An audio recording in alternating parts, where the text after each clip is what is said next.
नमस्कार दोस्तों, आज मेरे साथ आशीष बनियाल जो हमारी एओए के अभी करंट ट्रेजरर और मोहम्मद शोएब जो सेक्रेटरी मेरे साथ हैं।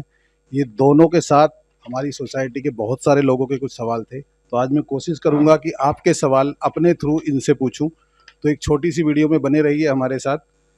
पहला सवाल मेरा आशीष जी से है कि आपको 2 साल एओए में हो गए हैं, आपकी अभी तक आपके हिसाब से क्या अचीवमेंट है?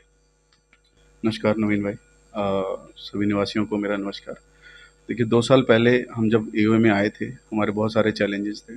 पहला चैलेंज हमारे साथ ये था कि अकाउंट्स डिस्क्रिपेंसीज, हमारा अकाउंट में इतने सारे गैप्स थे, इतनी सारी डिटेल्स, इतने सारा डाटा मिसिंग था।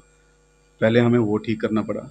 मैं एक आपको छोटा सा एग्जांपल दूंगा। उस वक्त हमारे पास डीजी के चार्जेस आ रहे थे, इंडिविजुअल कैम मेंटेनेंस आ रहा था, बहुत सारे लोगों का डाटा ही अप टू डेट नहीं था। ये गैप ऐसे थे कि अगर आप ऑडिट में जा रहे हैं या कहीं भी अकाउंट्स में जा रहे हैं, तो ये सारे फाइंडिंग जो हैं हमें बहुत ज़्यादा हिट कर रही थी, और पूरा ट्रैकिंग नहीं हो पा रहा था कि अकाउंट्स कैसे मेंटेन किया जाए और वो डाटा किस इंडिविजुअल रेजिडेंट के अगेंस्ट में कितना डाटा आया है, कितना पैसा आया है, कितना गया है। ये एक मेजर चैलेंज था। सेकेंड चैलेंज हमारे साथ था टैक्स का, कि हमारा जो प्रीवियस ईयर का टैक्स था, वो टैक्स लाइबिलिटीज़ हमारे सिर पे खड़ी थी। पहले जो भी था, शायद उनको ये नॉलेज नहीं था कि उनको इनकम टैक्स देना है, उनको जीएसटी देना है, लेकिन उन्होंने उस हिसाब से अकाउंट्स को मैनिपुलेट करा। जैसे हम आए, हमें पता था कि ये सारी टैक्स लाइबिलिटीज़ हैं, हमने कंसल्ट करा, हमने अच्छे फाइनेंशियल ऑर्गेनाइजेशन के साथ कांटेक्ट किया, हमें ये सब चीज़ें गैप्स पता चले कि नहीं, ये टैक्स लाइबिलिटीज़ आपको एज ए हाउसिंग सोसाइटी भरना ही पड़ेगा।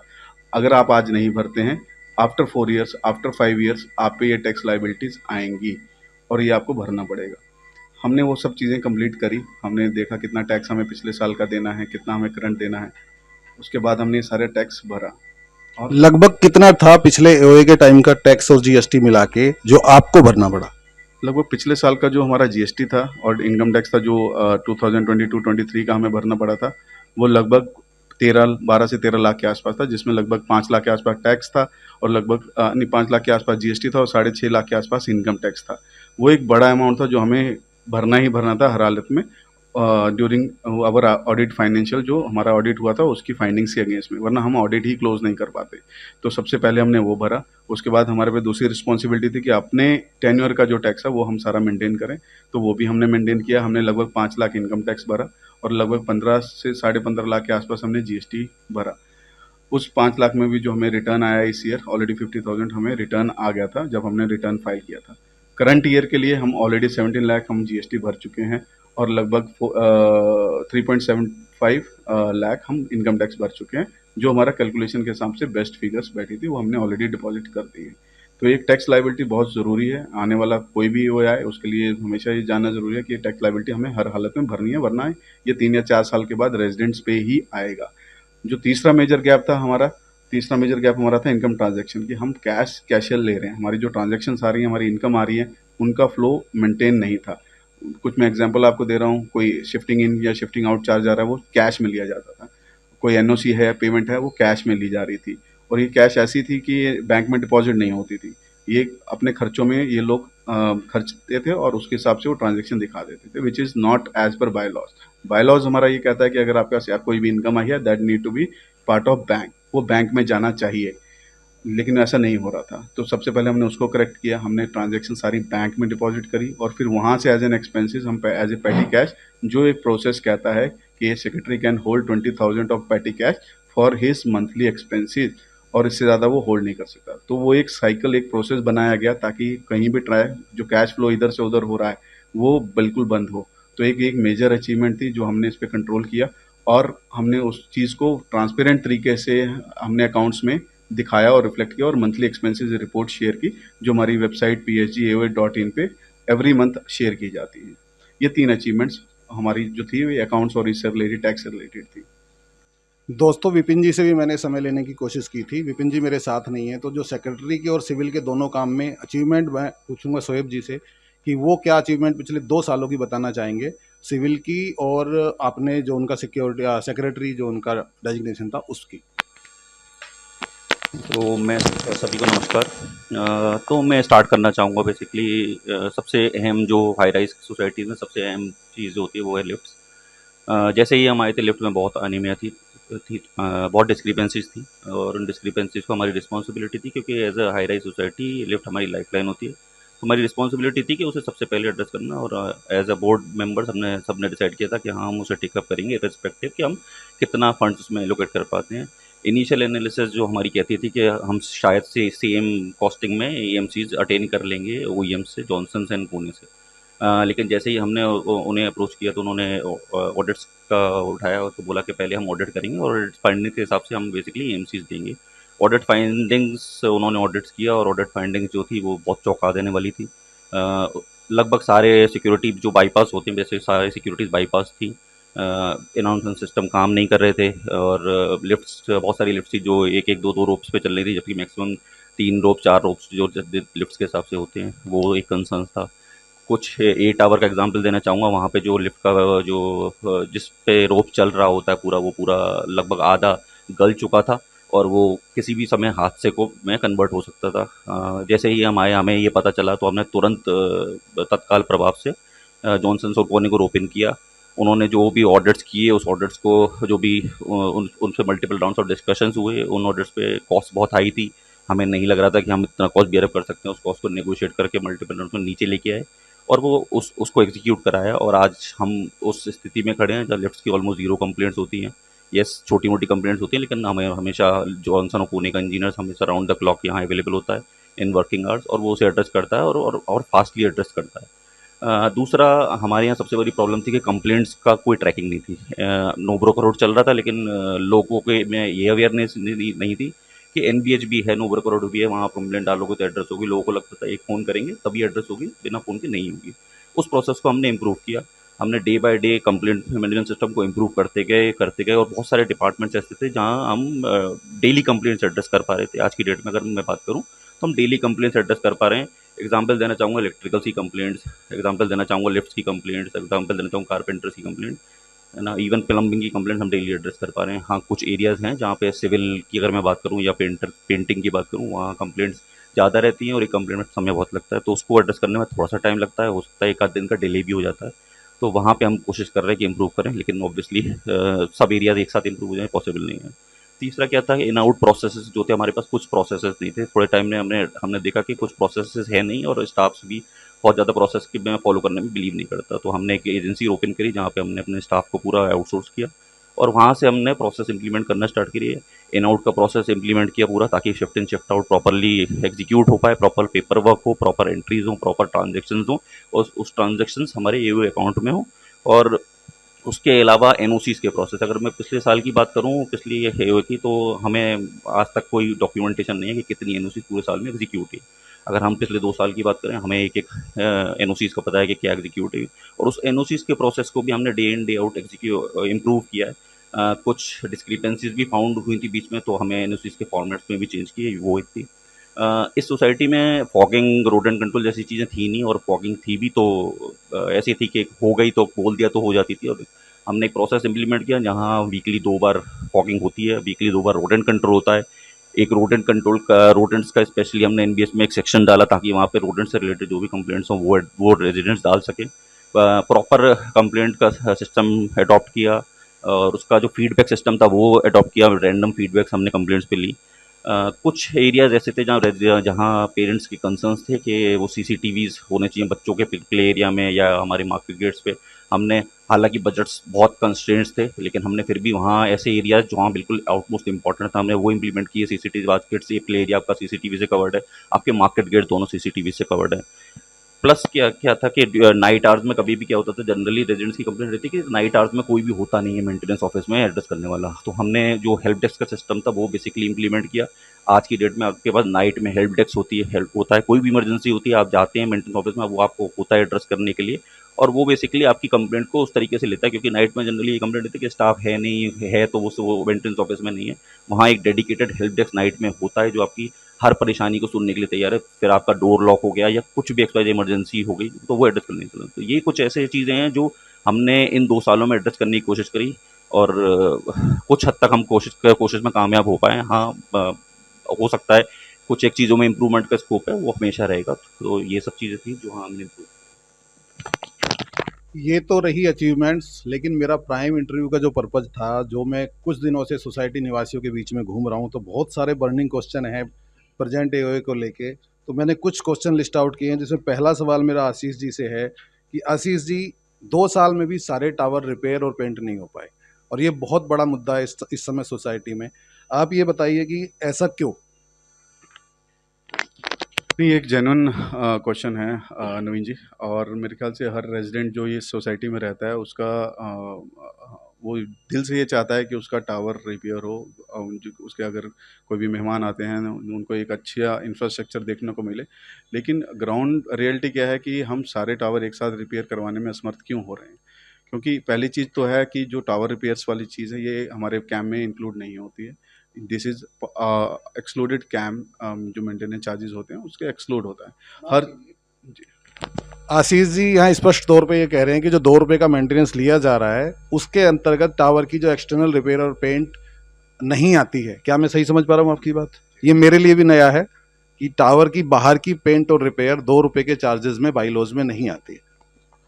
तो आसपास जितनी भी सोसाइटीज़ हैं उस सब में क्या प्रोसेस है कि इसके लिए एक अलग से फंड इकट्ठा किया जाता है जिसमें सारे टावर रिपेयर करवाए जाते हैं। लेकिन क्योंकि हम जैसे ही हम एओ में आए थे, वहाँ पे ऑलरेडी एक प्रोसेस फॉलो शुरू हो चुका था, जो ऑलरेडी जिसमें ऑलरेडी 2 से 3 टावर रिपेयर और पेंट के हो चुके थे और वो सिर्फ कैम के अमाउंट से ही हो रहे थे।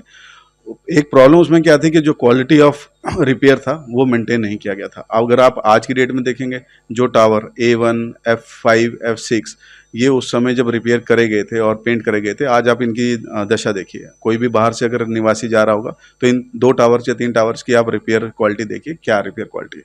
हम आए, हमने सबसे पहले ये देखा कि ये चीज़ फॉलो कर पाएंगे या नहीं कर पाएंगे। फिर हमें लगा कि अब ऑलरेडी क्योंकि ये प्रोसेस चालू हो चुका है, हमें इसी प्रोसेस में फॉलो करना पड़ेगा और उसी के तहत हमने A2, A3, A4 3 major towers हैं जो हमने पेंट और रिपेयर करवाए, और आप इनकी क्वालिटी आज देख पाएंगे कि इनकी क्वालिटी ऑफ जो रिपेयर है वो क्या है। आप इक्वली कंपेयर करेंगे दोनों को, आपको डिफरेंस दिख जाएगा।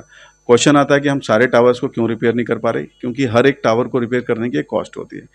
एक अगर मैं एक एग्जांपल दे रहा हूँ आपको, 14 फ्लोर का अगर टावर रिपेयर करते हैं उसके जो पेंट कॉस्ट है that is 8 to 8.5 lakh based on the area.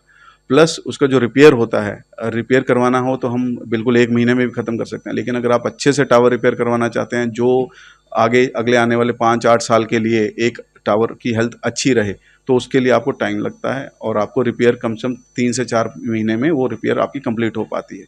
तो हमने उसी पहल पे काम किया। हमने जो हमारे कॉन्ट्रैक्टर थे उनको डिटेल में बताया कि हमें क्वालिटी अच्छी चाहिए, और क्योंकि यहाँ पे there has been no other sources कि हम इधर से उधर अगर कुछ करना चाहते हैं तो वो कर सकें। इसके लिए हमने क्या किया कि हमने ऑलरेडी कॉस्ट जो है उसका रिड्यूस किया। पहले क्या हो रहा था, देयर माइट भी हो सकता है कि अंडर द टेबल किसी को पहले कुछ देते हों, उसके लिए उनकी कॉस्ट ज़्यादा थी। पहले जो कंस्ट्रक्शन कॉस्ट थी वो 7.5 रुपये थी। हमने उस कॉस्ट को रिड्यूस किया। हमने 6 रुपये 40 पैसे में वही सेम मटेरियल में हमने वो कॉन्ट्रैक्ट जो था उसके साथ फाइनल किया, और ये क्लियरली बोल दिया कि अगर क्वालिटी अच्छी नहीं होगी तो हम आगे से कंटिन्यू नहीं करेंगे।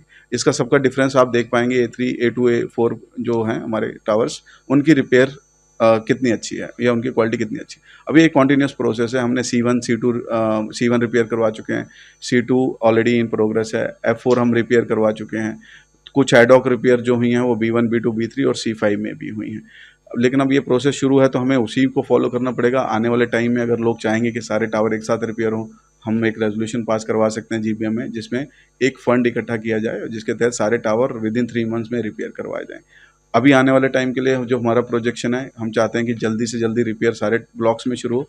हमारी प्रोजेक्शन ये है कि हम एक न्यू कॉरिडोर एक्वायर करें और एटलीस्ट जो हमारे बचे हुए ब्लॉक्स हैं उनमें हम ये रिपेयर पैरेलल कर पाएँ, ताकि किसी को किसी भी ब्लॉक के साथ ये ना रह जाए कि उनकी जो रिपेयर है वो 2 या 3 साल बाद आ रही है। इसी क्वेश्चन में मेरा एक छोटा सा सवाल है कि B1, B2, B3 है जो टावर अभी तक रिपेयर नहीं हुए हैं, आपका सिलेक्शन प्रोसेस क्या रहा कि पहले आपने A3 करना है, A2 करना है, A4 करना है, फिर C1 में जाना है? कोई पर्सनल फेवर रहा या कोई आपने तरीका उस पर लगाया?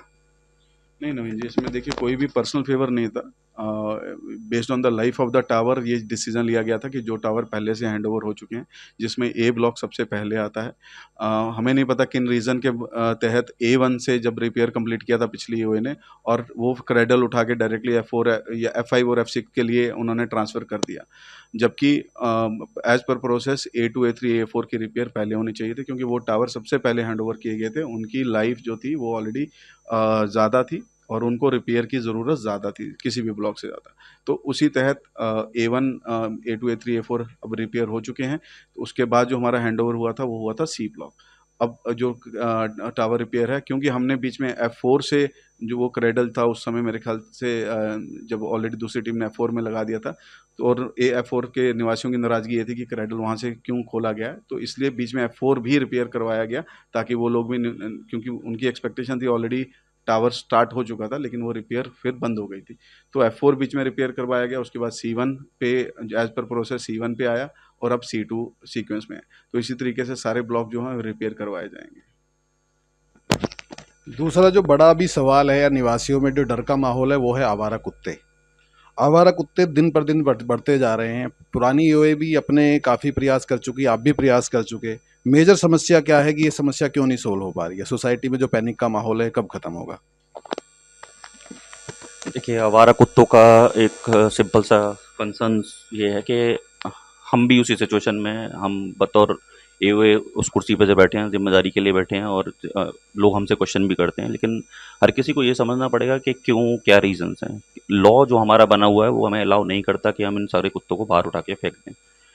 हम अगर एक फॉर एग्जांपल मैं आपको दे रहा हूँ कि एक सिक्योरिटी गार्ड ने अगर एक डंडा लेके भी अगर उस कुत्ते के पीछे भाग भी जाता है, तो एक अगले दिन, और ये एक रियल इंसिडेंट मैं आपको बता रहा हूँ। एक बार सिक्योरिटी गार्ड ने मेन गेट पे कुत्ते को डंडा लेके शायद भाग गया था पीछे, और उसके अगले दिन एक एनजीओ आके हमारे मेन गेट पे खड़ा था, एंड वो पूरी इन्वेस्टिगेशन हुई, और उसके जो भी समन्स थे हमें आ गए थे कि आप ऐसे क्रूअल्टी ऑफ एनिमल एक्ट के अंडर में ये को नोटिस आ गया था कि ऐसे आप नहीं कर सकते।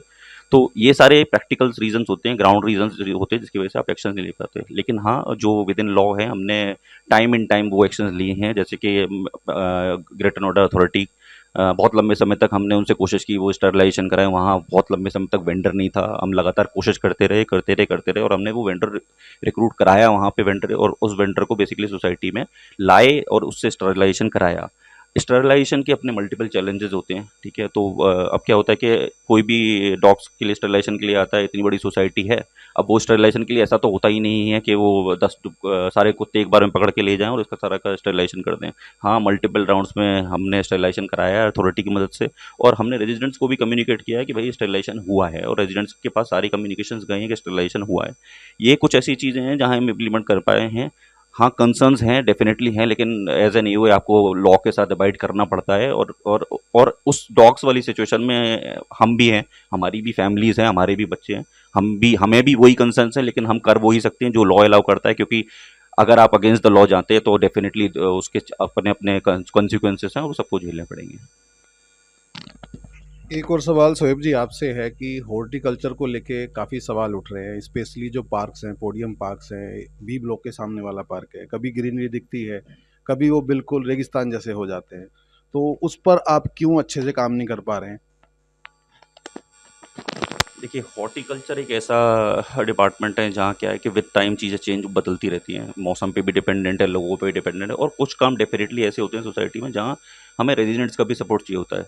हमने अब सबसे बड़ा इशू ये रहता है कि लोग, सबको ग्रीनरी चाहिए, लेकिन हम उतने ग्रीनरी के प्रति, मतलब 100 सोसाइटी में 2200 फ्लैट्स हैं, 1750 एयू के अंडर में आते हैं, उसमें से 100-200 लोगों को ग्रीनरी चाहिए, 200 लोगों के बच्चे भी हैं, जहाँ हमारी सोसाइटी का सबसे बड़ा कंसर्न ये है कि हमारे पास प्ले ग्राउंड्स नहीं है। अब पेरेंट्स आते हैं, पेरेंट्स बोलते हैं कि भाई हमारे बच्चे कहाँ खेलें, तो अब सब 100 लोगों को ग्रीनरी चाहिए, 200 लोगों को बच्चों के लिए जगह भी चाहिए खेलने के लिए, और कुछ इवेंट्स भी जो जो कि ज़रूरी है, सोसाइटी इवेंट्स वो भी होते हैं। अब वो सब इन्हीं जगहों पे हो रहे होते हैं, तो टाइम एंड टाइम हम कोशिश करते हैं कि इन सबका कंसर्न एड्रेस कर पाएँ। बच्चों के को खेलने के लिए भी बिल्कुल मना नहीं कर सकते हैं। बच्चे फुटबॉल, बड़े बच्चे भी खेल रहे होते हैं, एट टाइम बड़े बच्चों पे थोड़ा-सा रहता है कंसर्न हमारा कि छोटे बच्चे खेल रहे हैं तो कोई कंसर्न नहीं हो, बिकॉज़ उनकी ग्रोथ के लिए ज़रूरी है वो खेलना। बड़े बच्चे खेल रहे हैं तो कुछ, तो हम बेसिकली बोलते भी हैं कि भाई नहीं खेलो आप, उसको थोड़ा-सा घास पे भी ध्यान देना है। वरिष्ठ नागरिकों को भी घास चाहिए, कुछ को घास चाहिए। तो सारे कंसर्न एड्रेस करते करते एज एन ईओए हमारे लिए भी अपने चैलेंजेस होते हैं कि हम उसे कैसे मेंटेन करें। कोशिश रहती है कि उस ग्रीनरी को मेंटेन कर पाएँ। तो अगर आप आज की डेट में भी देखेंगे तो दोनों पार्क्स आपके मतलब उसमें घास है, हरी है, प्रॉपर्ली मेंटेन हो रहे हैं। लेकिन विद टाइम ऑब्वियसली बात है उसमें डिग्रेडेशन होगा, और हम टाइम एंड टाइम कोशिश करते हैं कि वो डिग्रेडेशन को हम कंट्रोल कर पाएँ। पूरी तरीके से ख़राब नहीं होने दें, पूरी तरीके से बीच में ख़राब भी होता है तो हम उस पे कोशिश करते हैं कि उस पे दोबारा से रिवैम्प करके उसे दोबारा से उस स्थिति में लाया जाए, क्योंकि और ये एक प्रोसेस है। ख़राब होगी और हम उसे अच्छा करते जाएँगे।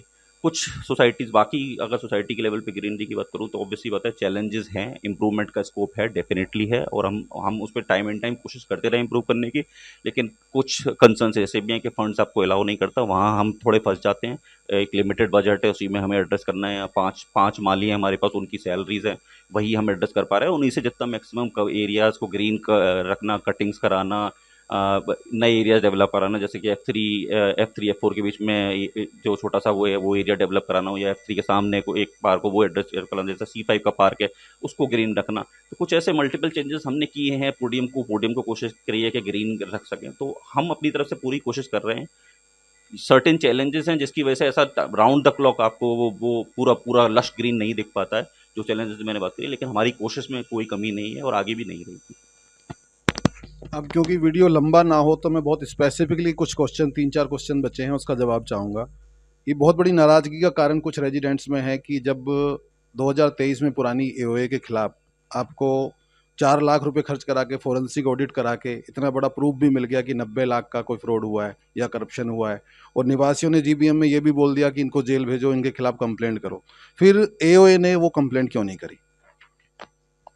4 लाख रुपए आपने आई थिंक जब हमने देखिए ऑडिट ये क्वेश्चन मैं चाहूंगा कि सोएब जी जवाब दें।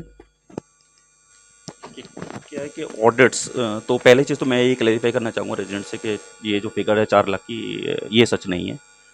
लगभग 1 से 1.5 लाख रुपए खर्च हुए थे ऑडिट्स में, फोरेंसिक ऑडिट में स्पेशली। तो ये मैं क्लैरिफाई कर देता हूँ कि 1 से 1.5 लाख का ही ट्रांजेक्शन्स हुआ था, और जो 4 लाख है वो एक गलत फिगर है, और वो ऐसी फिगर है जो फ्लोट की जाती है, लेकिन सच नहीं है।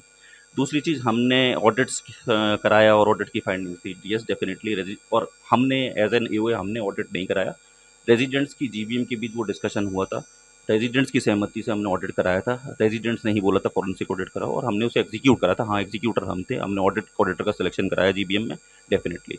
अब आते हैं उसकी फाइंडिंग्स में। डेफिनेटली फाइंडिंग्स थी, बहुत मेजर फाइंडिंग्स थी, एक एक वेंडर की फाइंडिंग थी, और वो रिकॉर्डेड हैं, वो डॉक्यूमेंटेड हैं। ऑडिट सिर्फ का पर्पस सिर्फ एक ही नहीं होता कि किसी को हम उठा के जेल भेजते हैं। सबसे पहले चीज़ तो मैं ये समझनी पड़ेगी, सोसाइटी ऑडिट्स इसलिए बिल्कुल नहीं होते हैं। डेफिनेटली एक वन ऑफ दोज पर्पस हो सकता है कि हमें बहुत ज़्यादा अनियमितता मिल जाएँ और हम एक्शंस ले लें, लेकिन ऑडिट्स का पर्पस ये होता है कि आप प्रोसेस को डे बाय डे कैसे इंप्रूव कर सकते हैं। तो अब मैं थोड़ा सा पीछे लेके जाना चाहूँगा आपको, जब पहली ईओए को कालातीत घोषित किया गया था और वहाँ पे डेप्यूटी रजिस्ट्रार द्वारा एक ऑडिटर अपॉइंट किया गया था, वहाँ भी एक रिपोर्ट है, उसमें भी बहुत सारी डिस्क्रिपेंसीज थी। लेकिन उसने वहाँ पे कोई रजिस्ट्रार ने कोई ऐसे ऑर्डर नहीं पास किए कि आप इन्हें जेल भेज दो। तो उसमें फाइंडिंग्स थी, और उन फाइंडिंग्स पे हम जब 2023 में आए, उस फाइंडिंग्स पे हमने काम किया, उन फाइंडिंग्स को हमने इम्प्रूव किया। जहाँ करेक्शंस हो सकते हैं वहाँ करेक्शंस किए, जहाँ प्रोसेस इंप्लीमेंटेशन थे वो किए, बाईलॉज फॉलो करने के जो भी थी वो हमने किया, कैश ट्रांजैक्शन ये सब हमने आउट किया, जैसे आशीष ने बताया। तो ऑडिट्स का मतलब ये बिल्कुल नहीं होता पहली चीज़ तो कि हम उस किसी को जेल भेज देंगे। अब हाँ, बहुत सारी फाइंडिंग ऐसी थी जहाँ रेजिडेंट का क्रोस, रेजिडेंट ने एग्री भी किया था, हमने जीबीएम से रेजिडेंट्स ने डीवार भी कर दिया था अगले इलेक्शन सैलरी से। लेकिन उसमें अब जेल भेजने की बात आती है तो एज अ बोर्ड मेंबर्स आप जब उस कुर्सी के उस पार बैठे होते तो बहुत सारे डिसीजन हमें ये सोच के भी लेने पड़ते हैं कि एंड ऑफ द डे हम में से किसी को भी 100% अपार्टमेंट एक्ट नहीं पता होता, 100% बाईलॉज नहीं पता होते, और हम कोशिश करते हैं कि अच्छे से अच्छी तरीके से उसे फॉलो करते हैं, है ना। तो अब उसमें क्या होता है कि कुछ डिस्क्रिपेंसीज हो जाती हैं, जानबूझ के होती है, कुछ अनजाने तरीके से भी हो जाती हैं, और जेल भेजना या ये करना हमारे ही रेजिडेंट हैं, और ये एक ऐसा पैटर्न हो जाता है, ये ऐसे दुश्मनी मतलब पर्सनल एनिमिटी जैसी चीज़ें हो जाती हैं आप जेल भेजना। हमने हमने as a collective board members जब हम बैठे और हमने सारे चीज़ों को एनालाइज़ किया, तो हमने ये रियलाइज़ किया कि जेल भेजना, हम जेल भेजने के लिए किसी को नहीं आए थे, हम आए थे सोसाइटी के एज ए इम्प्रूवमेंट करना, क्योंकि हमारा फोकस अगर जेल भेजने पे शिफ्ट हो जाता तो हमें लगता है कि सोसाइटी का एक डीरेलमेंट की तरफ चली जाती।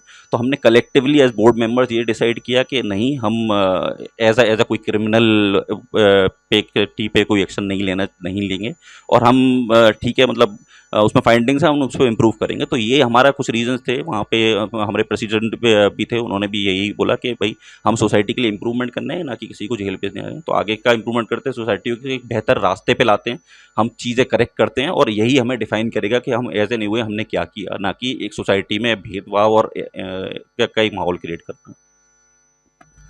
पिछला एक सवाल जो मैं भूल गया था आशीष जी से पूछना, वो बहुत ज़रूरी सवाल है। बेसमेंट की साफ़ सफाई से सब खुश हैं, बेसमेंट में चूहों की समस्या नहीं है, सब खुश हैं।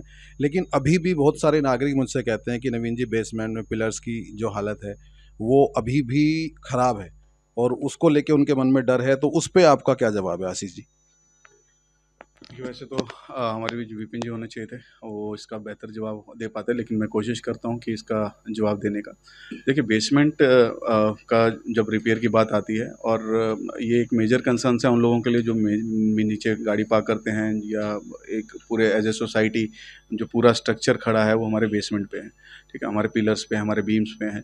लेकिन जब हम देखते हैं उसकी रिपेयर कॉस्ट, और हम उसकी हालत देखते हैं आज की डेट में, कहीं से पिलर कहीं पे हल्के-फुल्के क्रैक्स आ रहे हैं, या जो साइड वॉल्स हैं हमारी, जो बाउंड्री वॉल्स हैं, वो they are in poor condition, वहाँ से पानी सीपेज होके अंदर भी आ रहा है। जब हम इसकी रिपेयर की बात करते हैं, आई थिंक हम लास्ट ईयर जीवीएम में गए थे, हमने इस पे ऑलरेडी हमने बात भी करी थी, और यह चीज़ हाईलाइट भी करी थी कि बेसमेंट रिपेयर एक बहुत बड़ा मेजर कंसर्न है, जिसके लिए ये एक मैं बोलूँगा कि एक प्रोजेक्ट डिफेक्ट है, जिस पे बिल्डर को बहुत अच्छे से काम करना था।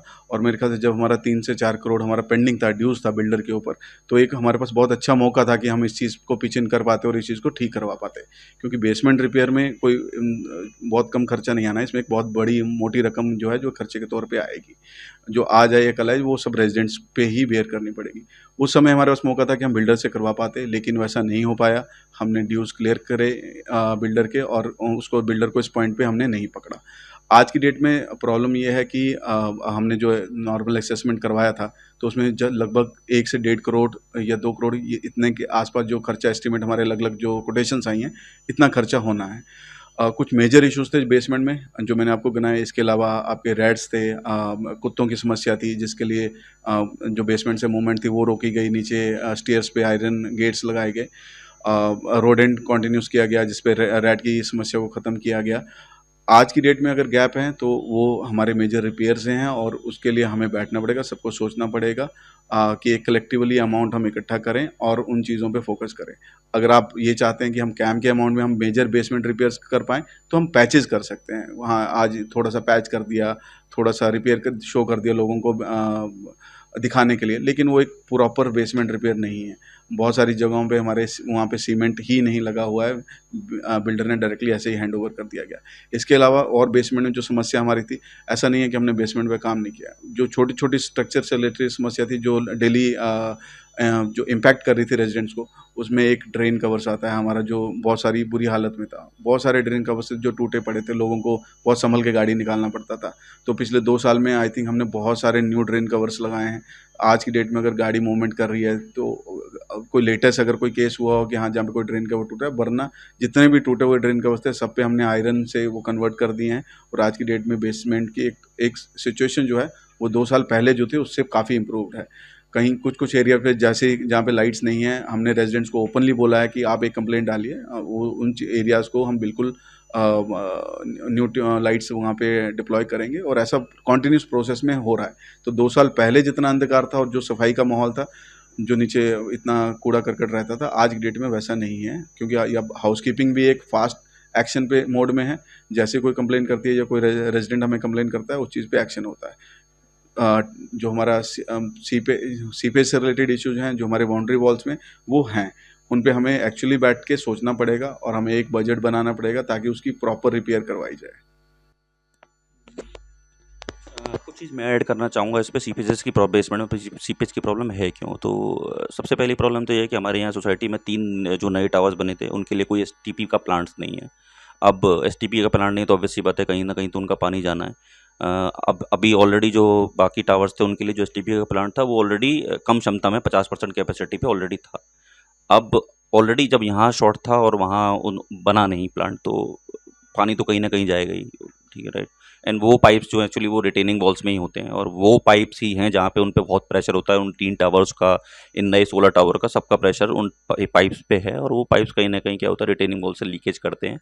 उनकी एक मेजर रिपेयर है, वो पूरी सोसाइटी के बाउंड्री वॉल्स का, रिटेनिंग वॉल्स का रिपेयर है। वो एक मेजर कॉस्ट है जो जो बियर करना, इस कैम्प में एटलीस्ट बियर करना मुझे नहीं लगता पॉसिबल है, या कोई भी कर पाएगा उस चीज़ को। तो वहाँ as a society, as a residents हमें फैसले लेने हैं, और कलेक्टिव एक एफर्ट देखना पड़ेगा, तब जाके हम उस रिपेयर पे बेसिकली हाथ डाल सकते हैं। और हमारे पास एक मौका था जहाँ पे हम ये चीज़ कर सकते थे, जैसा आशीष ने बताया कि एक पिछली जब एओ ने बेसिकली टेक ओवर किया था, वहाँ पे जीबीएम भी हुई थी 2022 में। जो जीबीएम हुई थी वहाँ बिल्डर से हमने बोला भी था कि भाई आप पैसे ले लो, हमें कोई प्रॉब्लम नहीं है, लेकिन अल्टीमेटली ये जो पेंडिंग काम ये कर दो। हमें आश्वासन दिया गया अब सारे पेंडिंग काम हो जाएंगे 2-3 महीने में, लेकिन हम उन प्रॉब्लम्स को आज तक फेस कर रहे हैं, और रेजिडेंट आज तक उठा रहे हैं। बरसात होती है, झरना गिरता है, सबको पता है। जो एक्सपेंशन जॉइंट्स हैं वो सारा बिल्डर का अधूरा काम है, और वो प्रोजेक्ट के काम थे जो होने चाहिए थे, जो पैसे देने के बाद भी नहीं हुए, और बिल्डर उससे भाग निकला। अब वो सारा बर्डन शायद हमारे ऊपर ही है, आज नहीं तो कल वो हमें कराना पड़ेगा, क्योंकि हमें अपनी बिल्डिंग की इंफ्रास्ट्रक्चर की देखभाल खुद ही करनी पड़ेगी, बिल्डर नहीं आएगा करने। इसमें अब दोनों से एक कॉमन क्वेश्चन है। निवासी पूछ रहे हैं कि 2 साल आप कह रहे हैं बहुत अच्छे से काम किया, बहुत अच्छे से प्रोसेस संभाले, फिर इस बार आप इलेक्शन क्यों नहीं लड़ रहे हैं? आपने दोनों ने एक साथ क्यों ये डिसीजन लिया कि हम इलेक्शन नहीं लड़ रहे हैं? तो पहले मैं चाहूँगा शोएब जी से ये जवाब लेना कि क्यों इस बार वो इलेक्शन में नॉमिनेट अपने आप को नहीं किया। देखिए, मैं जब इस मुहिम से जुड़ा था, बेसिकली मैं 2019 में शिफ्ट हुआ था यहाँ, और मैंने देखा कि क्या क्या हुआ सोसाइटी में शुरुआत में। पहला इलेक्शन हुआ, उसके बाद जो भी कुछ घटित हुआ, पहला ऑफिशियली जो एओए का रजिस्ट्रेशन हुआ, उसके बाद तो मकसद ये नहीं था कि बस एओए में आना है और बस टिक जाना है, बेसिकली ये मकसद कभी नहीं था। सोसाइटी के लिए, सोसाइटी की बेहतरी के लिए काम करना था, और वो जब एओ में मैं नहीं था तब भी मैं एओ के लिए बेसिकली सोसाइटी के लिए काम कर रहा था, चाहे वो सोसाइटी के अंदर हो या सोसाइटी के बाहर हो। मकसद हमेशा ये रहा है कि सोसाइटी की बेहतरी के लिए काम करें।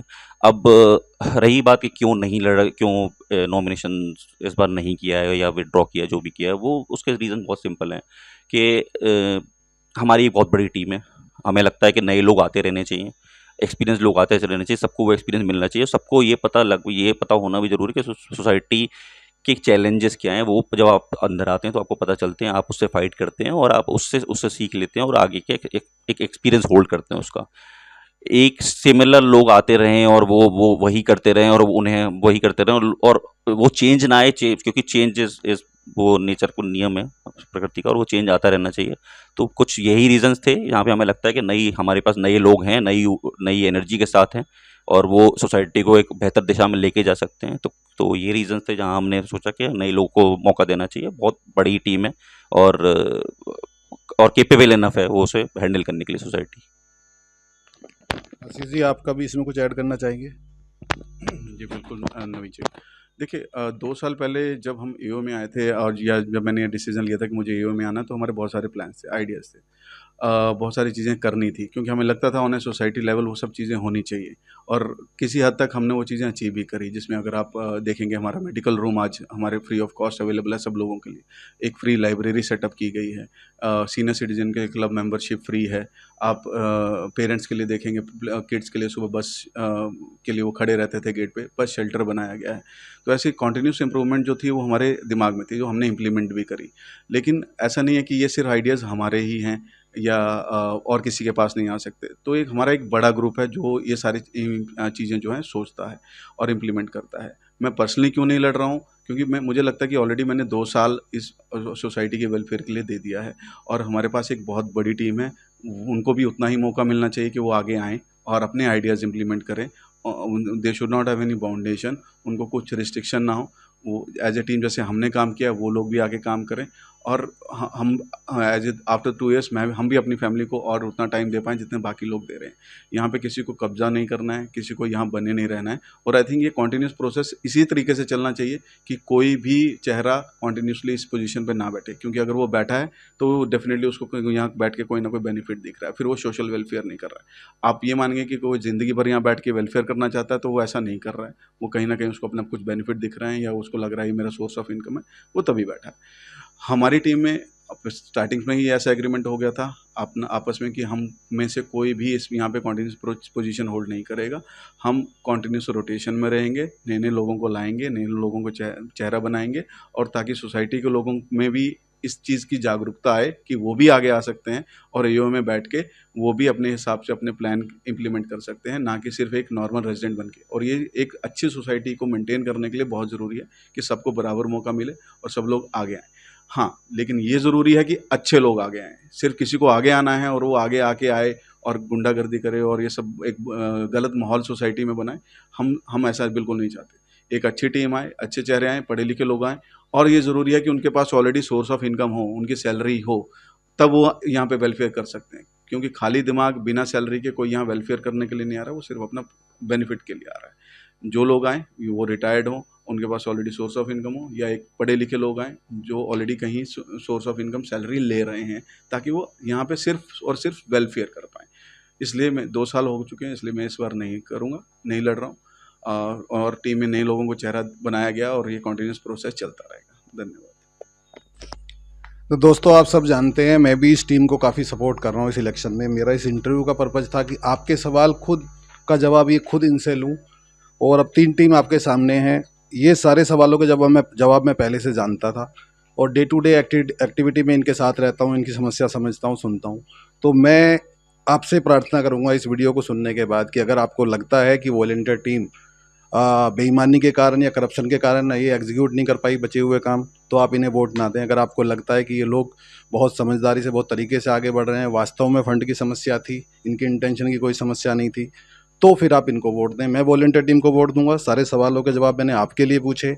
कुछ भी इंटरव्यू में ऐसा रह गया, नहीं पूछ पाया, उसके लिए माफ़ी चाहता हूँ। Signing off, Naveen Tyagi with Mohammad Shoaib and Ashish Baniyal. Thank you very much, good day. कल इलेक्शन में वोट डालने ज़रूर आना।